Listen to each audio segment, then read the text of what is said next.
Welcome back to Building Your Better You. Today's guest left her career as a chartered accountant and chartered tax advisor to become a full-time property investor.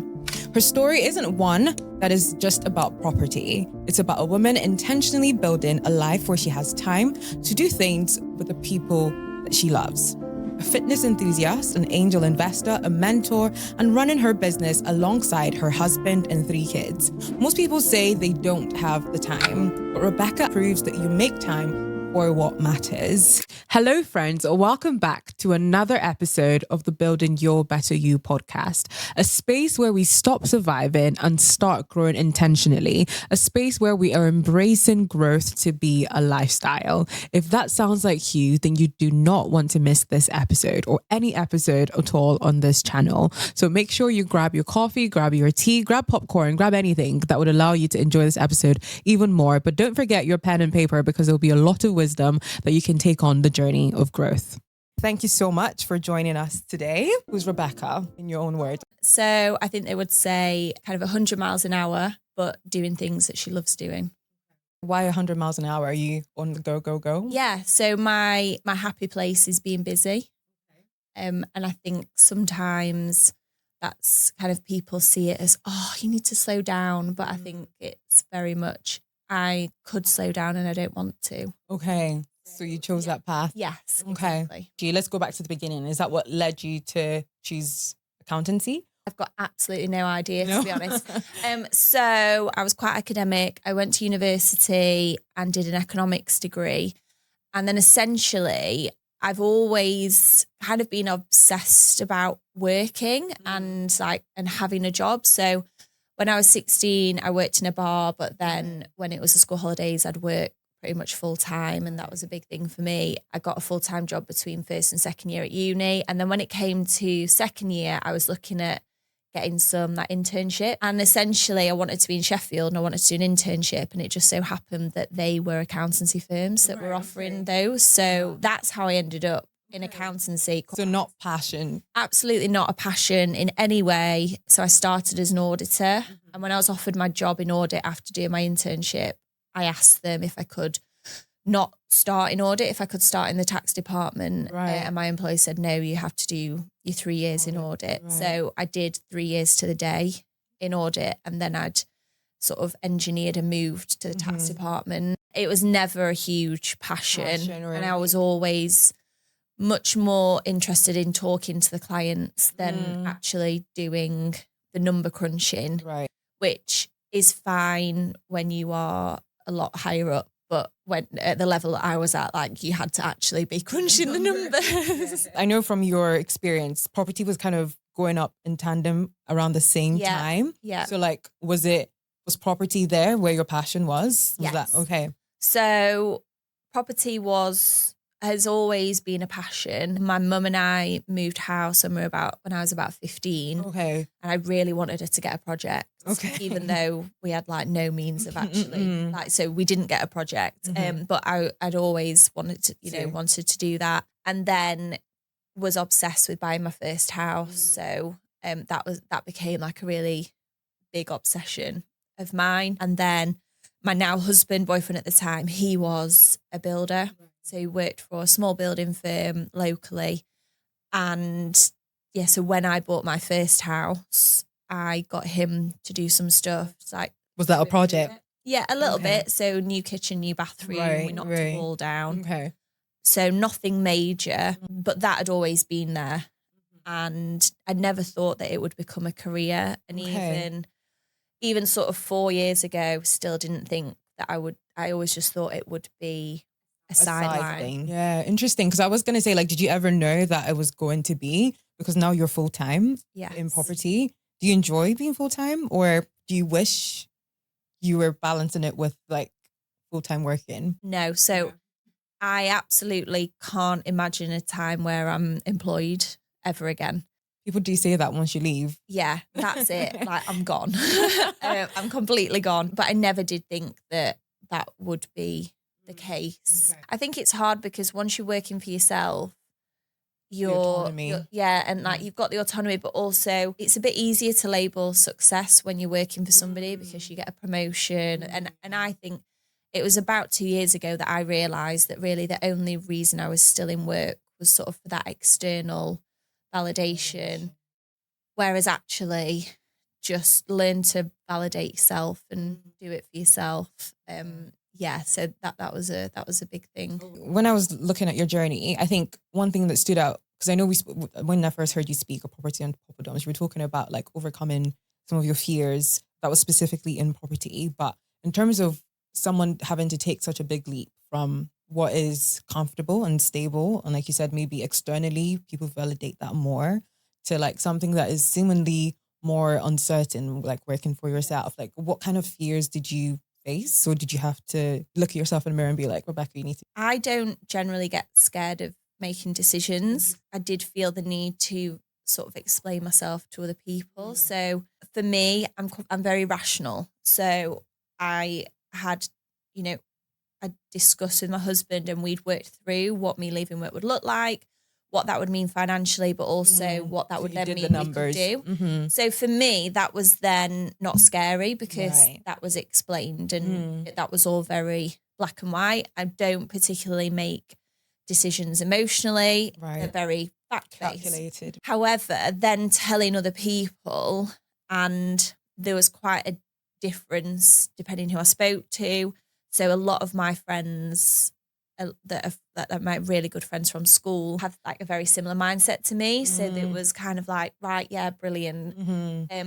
Other people were sort of like, why would you leave a job that you've worked so hard for? And just really couldn't understand that I was essentially leaving a job that in their eyes would maybe be my dream job or whatever that was. More other people's opinions. But again, I'm quite sure of myself and other people's opinions don't matter that much to me unless it's someone's, sort of really, really close to me. And those people were all really on board. Okay. And where do you think that came from in terms of that confidence, should I say? Is that something that your parents instilled in you, or is that something that you just learned along the way? Like if you were trying to instill that in your children now, do you think it's just a natural thing? It's something I think about quite a lot actually, because I would love for my children to be sure of themselves and not doubt themselves.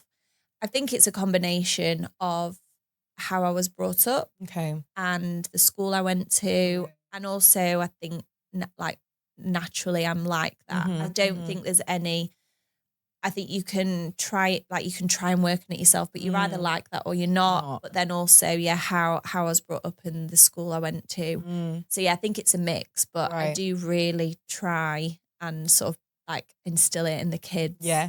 That you just got to make your decision and stick with it. And not doubt yourself. So if you were to speak to someone that was in that shaky boots, in terms of feeling that fear and doing it anyway, like what would you say to them? Is it just do it, like Nike says? I think you need to rationalize it and really go through what is it that's worrying you? Like why aren't you going to do it? And then if you sort of write that down or think about that, working out, is that just that you're scared? Which is fine, but it's good to know that you aren't doing something because you're scared, because at least then you know. Or is it actually because there's something valid, but you don't know that until you really think about it? There's pluses and minuses to both. I will just kind of go for things that, and not really listen to someone's saying, are you sure that, if I've decided it, that's it, which that has its down points as well. But what doesn't happen is I don't hold myself back. I made a video recently actually regarding something in relation to that. I think the more you launch yourself into those decisions and you see that they work out, I think the more you're able to keep launching yourself. Yeah, exactly. What had to evolve from that version of Rebecca to this version of Rebecca? What would you think has had to change if you've always been the person that went for it anyway? I think for me, it was more a realization of why I was staying employed. So, and I realized that I was not staying employed because I was scared of being self-employed, but because I was staying because I wanted to get to a certain level. So that was the realization for me. And also I'm known for having lots of things on the go, but there is a limit. And actually having a full-time job and trying to build a property business and having 3 children and trying to exercise, see a friend. Like,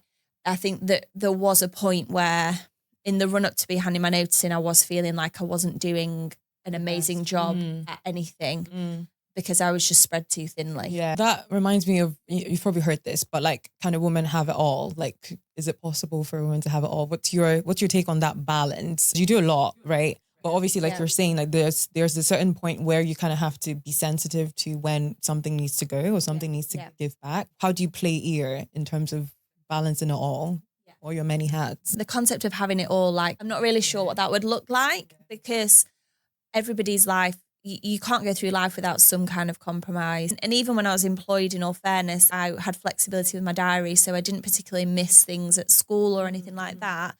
But equally, those hours still need to be made up somewhere. Yeah. That's still the same now. There are times when I say, I'm really sorry, I can't come to that. That's a choice and I'm choosing to do that. So I might be sorry that I'm not going, but I am choosing not to go because I'm choosing to do something else. Yeah. The ultimate freedom is being self-employed. Yeah. I would prefer that, and not everybody would. The flip side is that you are a stay-at-home mum, but again, that means you don't have it all because you don't have the stimulation from working, and you might want to work, all those different things. So I think you can't have it all, but that's not specific to women being mums, or that's specific to everybody. Generally, you can't just do what you want to do all the time because there are trade-offs. Yeah. And do you get mum guilt? No. That's the first I've ever heard. Really? Never. Wow. That's really good. I don't want them to see that because it like, I do juggle stuff. Yeah. But I need them to know that when I make decisions, I'm confident in that decision, and I think it's right. They say, okay, well, I'm never not really around. But last week it just happened that I had like an event that was one night, and then there'd been something else that was my eldest daughter was out. So it meant I was out with her one night. Right. So there'd been sort of 3 nights in a row where I'd not been around, and my youngest sort of said, "Oh, yeah, I've not seen you in so long." It's like, it's been like 3 nights and you have seen me. Like, can we just sort of have a bit of perspective here? Your heartstrings do tug a bit, but it's like, I don't feel guilty. Reality, like that is just a reality. And I could feel guilty constantly because I've got 3 children, and actually they'd probably all like it if there was just me and them all the time. And that's obviously not going to happen. Yeah. But it's wasted energy. If you are doing something which you feel guilty about, and you should feel guilty because you're doing something wrong, then fine.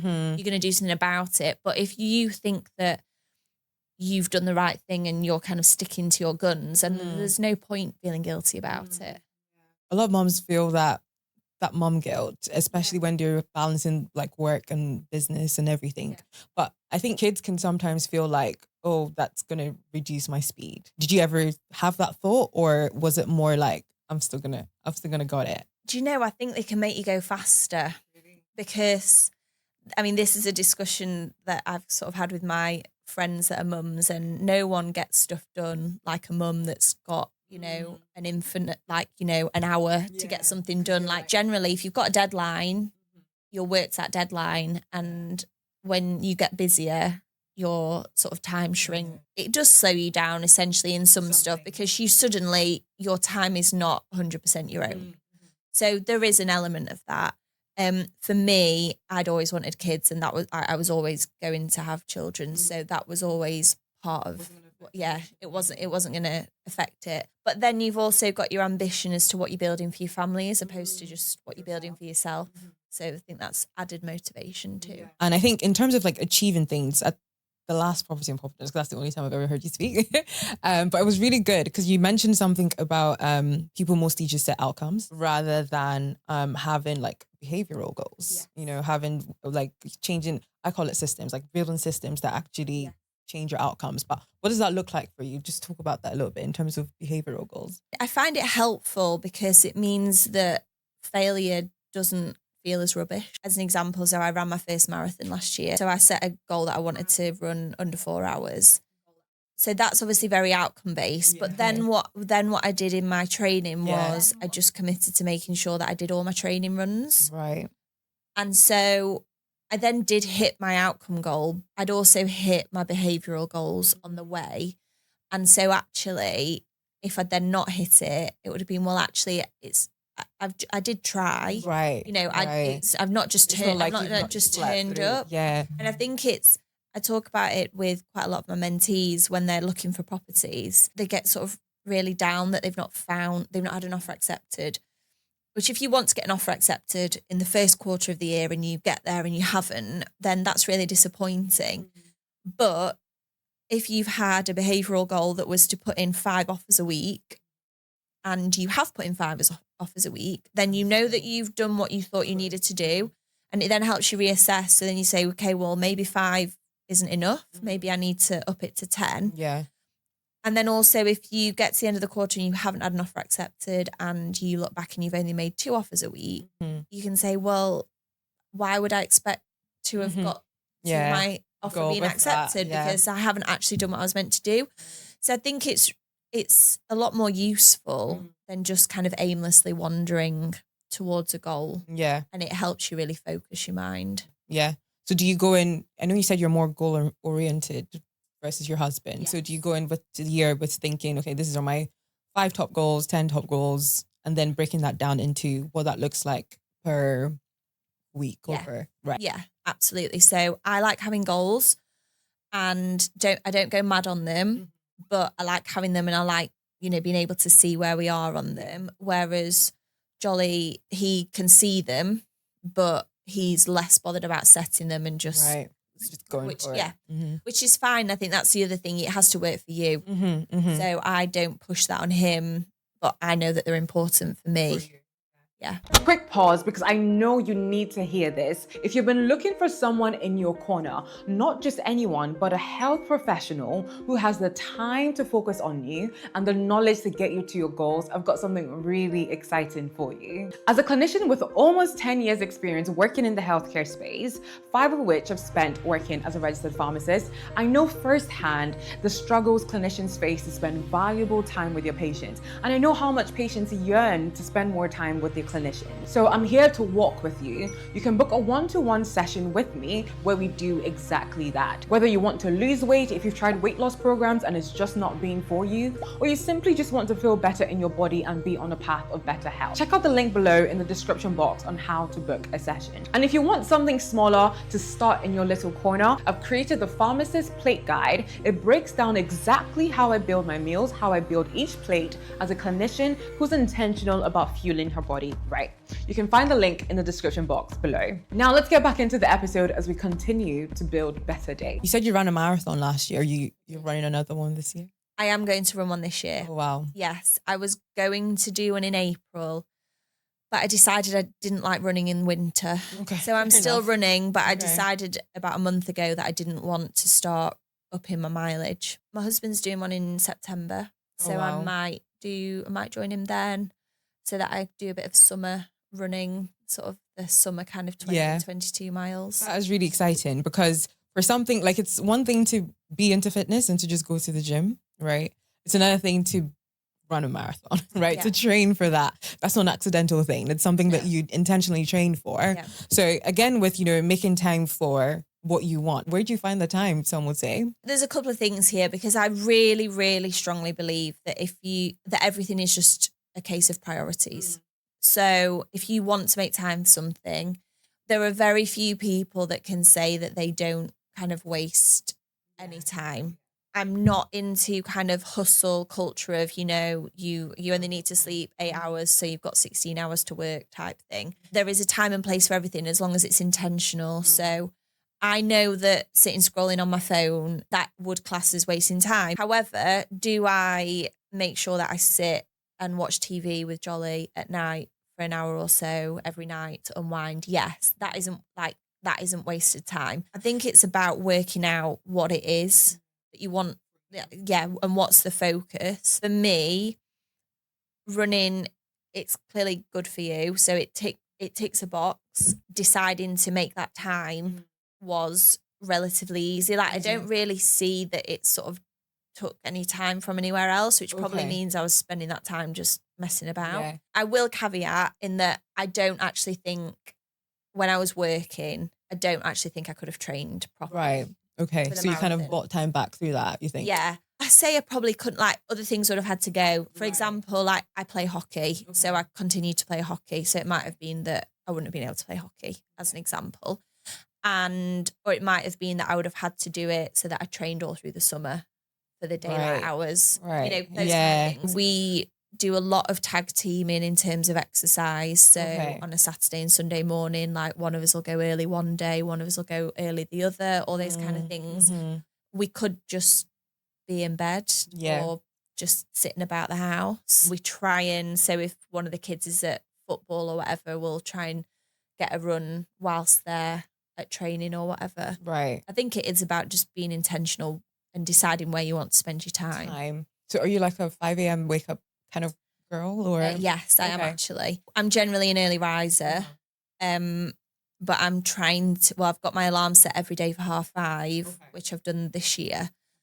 And I've shifted. So I'll do an hour and a bit of work before the kids get up because I really like the quiet time on emails when there's no other emails coming in. You can't get interrupted. I really like that. Then what I have to be careful of is I can then, my bum just like gets stuck to my seat and I won't make it to the gym. So I really have to schedule that in. But I'm much, for work and exercise, I mean, it needs doing sort of early doors. And by the time it gets to sort of 5 p.m, my brain's like, yeah, I'm done. And so if you wake up at 5, do you sleep? Are you one of the ones that loses sleep or do you get your full 8 hours? Yeah, no, the TV goes off at 9. Okay. So yeah, I still need my sleep. That's good because I think some people, like 4 hours sleep, 5 hours sleep. Like I feel like you'd burn out at some point. Yeah, it's not for me. No.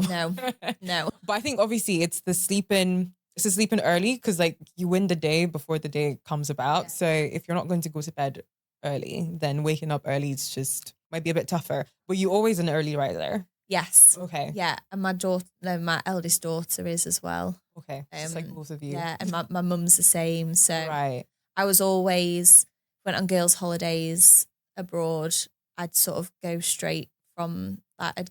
I'd get in and then I'd be up 2 hours later. Right. Because it was 7 o'clock, so I'd be awake. You're like, it's my time. I've never been like sleep. Right. Yeah. Sleep late. So, and I think there is that element of not like there isn't a right answer. So if you're a night owl, then make use of that. Then make use of it. That's what I'm trying to dial into with working early. Like my brain works really well in the morning, so I can probably get in the first hour and a half of the day before the kids get up at 7. I could probably get like twice as much done as if I started it at 11 or whatever, and then I had the distractions. What kind of what's the word I'm looking for? Visible changes, should I say? Have you seen from like Rebecca 2 years ago? It's like Rebecca now. So I am quite disciplined, but I think what I am better at now is making time for other stuff. So I haven't always been great at doing things like going to the gym when I'm still really busy and things like that. So I think there's been more of a shift in well-being and trying to focus on and putting stuff into my diary before my diary gets too busy for like stuff that's good for me or that I'll enjoy. So like rest and relaxation. Okay. Yeah, exactly. A big shift that we made probably coming up for a year ago now was that I don't work after the kids have gone to bed. It's easy to do so because it's really easy to just carry on, especially because we don't have an office. Like we've got a room that's an office, so that was then just really easy to carry on. Just continue. Yeah, because you're at home and there's always something else to be done. But actually, just shutting your laptop and just saying, right, okay, I'll deal with that tomorrow. Yeah. And especially if you're getting up early, there's not a lot that's going to happen if you deal with something at 8 p.m. rather than like 6 a.m. There's not a lot of difference. Yeah. So in people like you mentor, because I know you say you've got mentees, I'm sure you probably don't find like everybody's like you in terms of being able to get things done. How would you approach spurring up that, waking up that tiger, that cheater in them to kind of get things done? I think you have to realize that not everybody Is like you. is like it. If you've reached this point in the video, then you are a champion. You're committed to building a better version of yourself, and you're investing the time and seeking the knowledge required to do so. And I've got just the right tool to accompany you on this journey of becoming better. And that's none other than the Better Days Journal, a journal that was created with you and your best days in mind. Each entry offers the opportunity for growth, for reflection, for gratitude, and everything you need to maximize a single day. In its pages, you find prompts that help you pause and learn from the lessons of each day. Remember, it's in how we spend each day that creates the future we desire. So here's to better days. Here's to building your better you, one reflection at a time. You can grab your copy at damidays.com or any of the links linked in the description box below. It's about people working towards what they want to work towards. So we were discussing goals at the start of the year, and one of my mentees sort of said, they want to do 3 flips. So they want to buy, renovate and sell 3 houses. And they know what my target is for the number of flips I want to do this year, and it's a lot more than that. And they said, "Oh, you probably think that's pathetic," and I genuinely don't, because it's about what you want. It's about what you want. There's no point setting a goal that then you're not going to work towards. As long as it works for you, as long as you then are engaged and you are stretching yourself, or it might be that you don't want to stretch yourself, because that's also okay. There will be a point in my life when I want to take it a bit easier. I'm aware that at the moment that's not what I want to do, but I'm also aware that when it does get to that, I will allow myself to do that. So it's about it being right for you, which I hope my mentees would say I'm good at, not kind of pressing what I Your think, mindset, what my mindset is. Equally, they all know that if you decide you want to do something, you're going to have to work hard to get it. And if you're just not, then we'll be having a discussion about why. Because even if it's just you trying to achieve one thing, you actually need to be working towards it. Otherwise, you're just pretending. Yeah. So it's better for you to have one thing that you're going to get done than having like 10 things and then not doing any. Oh, absolutely. And just do the boring stuff well and be consistent. That's where the biggest, the biggest gains come from. Absolutely. Do you know, that boring stuff, I was thinking about it the other day. I say I want to lock in this year, but honestly, it's very like monotonous. Like it's very boring because you're just waking up, doing work and repeating all over again. But you kind of have to be friends with boredom. Yeah. Because if you're looking for spontaneity and vibes and fun in trying to achieve your goals, you probably might not find that. Yeah, absolutely. Would you say you're a boring person? Would is that what people would say in terms of how you probably achieve? a little bit, yeah. I've got a lot better at only doing the stuff that I want to do. So And you're happy with that? Yeah. Yeah. And deciding that I'm going home at whatever time because I don't want to be absolutely shattered in the morning, all that kind of stuff. So yeah, there is an element of you do have to do the boring stuff well, and that's what creates momentum. Yeah, absolutely. And my personality suit it. Like I can cope with that. Mm-hmm. I can cope with that. I like ideas, and there's some stuff that I don't like doing, but I'm getting better at also delegating that to people that are good at it and do like doing that. So finding your strengths and like sticking with it. Yeah, absolutely. So let's go back to property, a little bit of property talk. So it's quite common, or is a myth, or we talked about myth the last time, that obviously it's quite capital intensive and it's about sometimes who you know or how much money's in your bank account. But looking back when you started, did you have to face some of those myths? Like, did you have to debunk that? Or were you always sure that this was just a myth and I can get through regardless? So I think there is a big thing around property where there's a lot of people telling you that you don't need any money at all. Zero money down. Yeah. And you can do deals in property without money. But I think by definition, they're then relatively complex. People need to trust you quite a lot.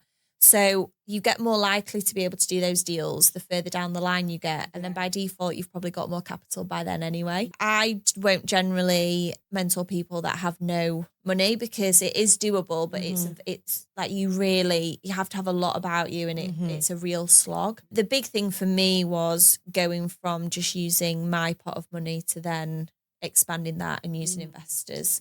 That was a big thing, and that has been a game changer for us because that enables us to go faster. Yeah. So you think for that speed, it's essential to be able to work with external. Again, it depends what your goals are. If you have enough capital to service exactly what you want to do, then no. There isn't a right or wrong, and I'm very keen on people. People don't have to go down this route and use investor finance or whatever if they actually don't want to. If the pot of money that they have will allow them to do what they want to do and achieve what they want to achieve, then that's fine.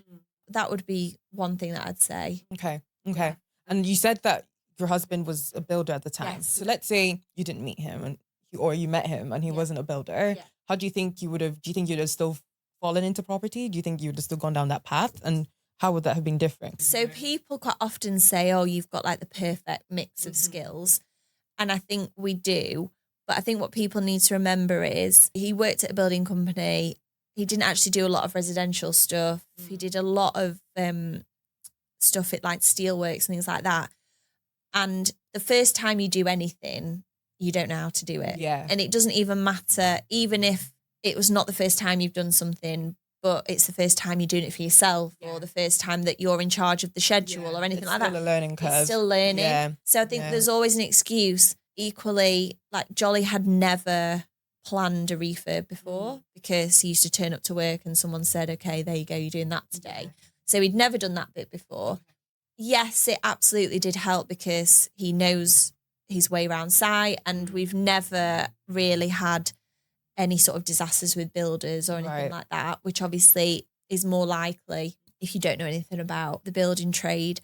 But I don't think people should let it be a barrier because it's not overly complex. It's not that much of a roadblock. Clearly, you aren't going to start wiring up the electrics, but they're all the whole refurb concept is something that everybody's relatively familiar with because you've all seen people have the kitchen done or, people have the bathroom done. It's not a real alien concept. Yeah. It is something that with learning and probably making some mistakes, you can get there anyway. Speaking about mistakes, I know you spoke about your current paying property that you just finished and finalized. What was that process like? And did you ever meet doubt, or was it a case of I just need this to be over and done with without you doubting yourself? Yeah, so it's been a total nightmare project. It's taken probably 18 months longer than it should have taken. Wow. It's been a nightmare. It's cost more. A lot of stuff that's gone wrong has gone wrong. It has been hard at times. And before Christmas, we were trying to refinance it, and we had like a real sticky period. Now it's absolutely flying in terms of we only there's 5 flats, and I think we'll be fully tenanted by the end of the month. So I think it's just when things are starting to go wrong, just trying to fix them is the main thing. Yeah. And so things will go wrong firstly. Oh, absolutely. Yeah. And I struggled with this project because I'm a perfectionist and a control freak, and I don't like things going wrong. And then it's really hard for me to admit when things are going wrong. Yeah. But the worst thing to do is then just kind of bury your head in the sand. The majority of people have got 100% success rate in solving problems. It might be hard to solve it, but you normally can. Yeah. Might just take a little bit longer. Yeah, there's pretty much always a solution. I think it's important for people to hear, because I think sometimes before you venture out on a project or anything business-wise or career-wise or just your personal life, you're thinking about, because we spoke about calculated risk, in terms of everything, all the ducks aligning in a row and making sure everything's perfect. But you do have to be open to learning when things go wrong as well, because I guess that's the only way you grow and kind of learn from such. I don't know if you take on another project again, similar to that, but you've kind of waved through the... Absolutely. There's lots of learnings. I think the main thing is with things, where things go wrong or if you make mistakes, that you learn. I think this project taught us that it showed us what we don't want to do. It taught us a lot about what we do want to do, the kind of projects that we want to avoid, all those kind of things. And then it also taught us some lessons in how we can do things better. So as long as we learn from all that, that's then really valuable. Yeah. And I think also speaking about, knowing what you want to do, I think that focus aspect is quite important in anything, because I think when you're putting all your energy into one thing, I think in property, maybe one strategy or two strategies, then you're probably more likely to get more out. Have you found that with your business approach in terms of choosing one thing, or are you trying to dibble and dabble to see what works? We've been focused, but I think that focus can change. So we initially focused on buying single buy-to-lets to hold. We then shifted to focusing on flips, so buy, refurbish, sell. We then transitioned to HMOs, so multiple occupancy houses, student houses, professional house shares, and really focusing on that for sort of 3 years. And now, like, you don't then lose knowing how that works. Yeah. So we've now got on top of that knowledge. Stuff, and now shifting back into doing buy, refurbish, sell, and maybe doing some slightly bigger stuff. So it evolves, but I think, yes, you need to work out where you're trying to get to and really hone in on it. Yeah. And how do you find working with your husband? How's that evolved? Or have you always worked well together? No, and it's actually, it's challenging. So yeah, it's really challenging. And I wouldn't have it any other way. It means it can be really hard to switch off. Yeah. And sometimes you find yourself that's all you talk about. Yeah.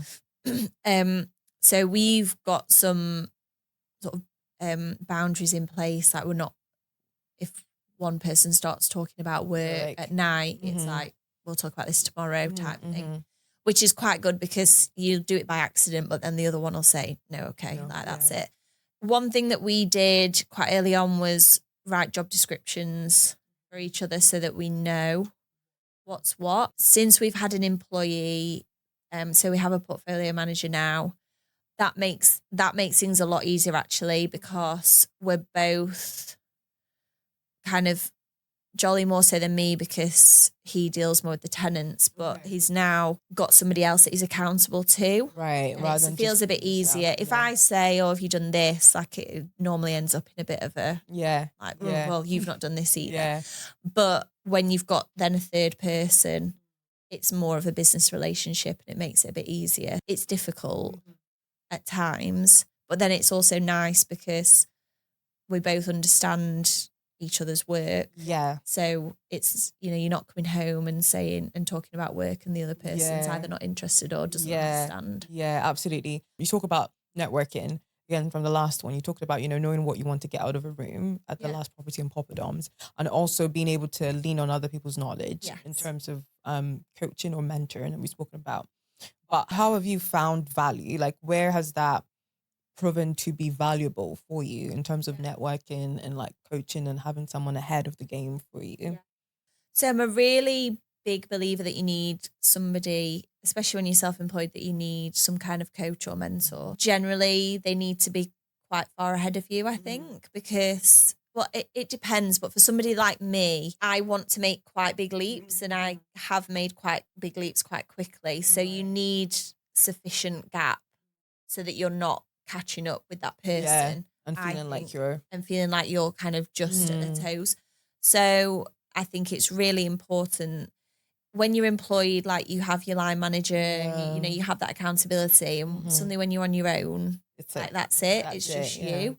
So I do think that's really important. How do they keep you accountable? I think it's just nice kind of reporting, saying things out loud, reporting up to somebody that you're saying, right, okay, I said I was going to do this, I haven't, but I've done this. And this. I think it is, especially again, working with Jolly, it's that neutral person as well. Yeah. So it's really helped me in terms of my network.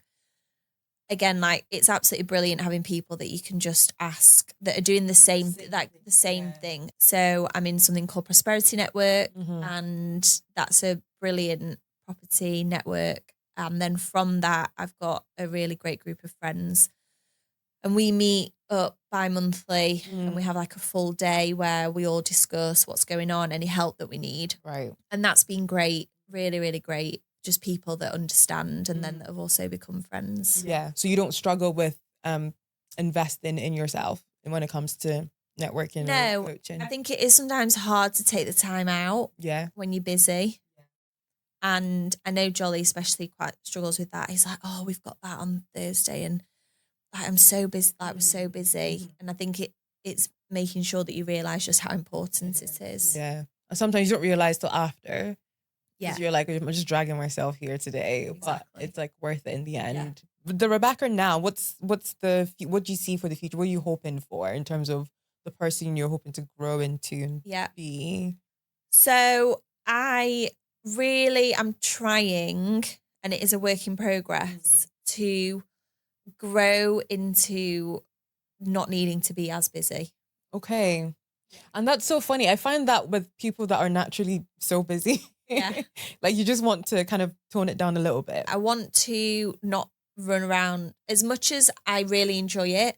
I want to try and grow into somebody that enjoys being a bit slower. And whether that's soon or in 10 years, who knows? Because I know that I enjoy everything that I do now. I want to show the kids and the girls especially that you don't have to be busy. Like if you want to be, that's brilliant. But busy doesn't define success. And actually being able to say that you've had a couple of slow weeks and you've really, as long as you've enjoyed it, I'm very much, I've sort of feel privileged to have the freedom to do what I want.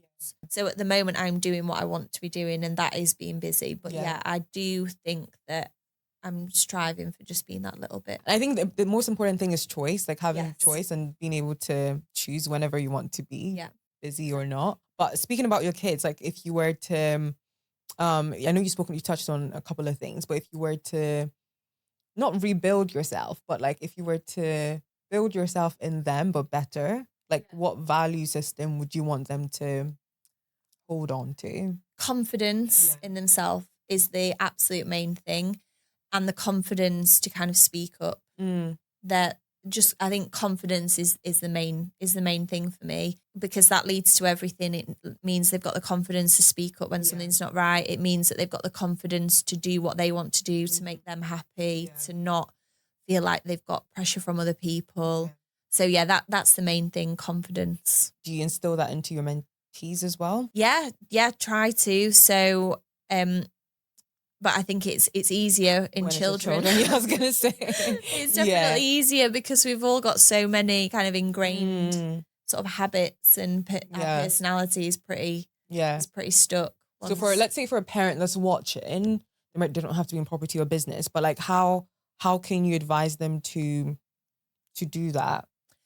I'm quite like a hands-off parent. So I used to all the time get grandparents coming up to me in playgrounds and saying like, oh, I think your son needs you. And my 2-year-old would be at like the top of this climbing frame and he'd just be shouting, Mummy, look at me. And they knew that's what he was saying. But what they meant was they felt uncomfortable that he was up there. Right.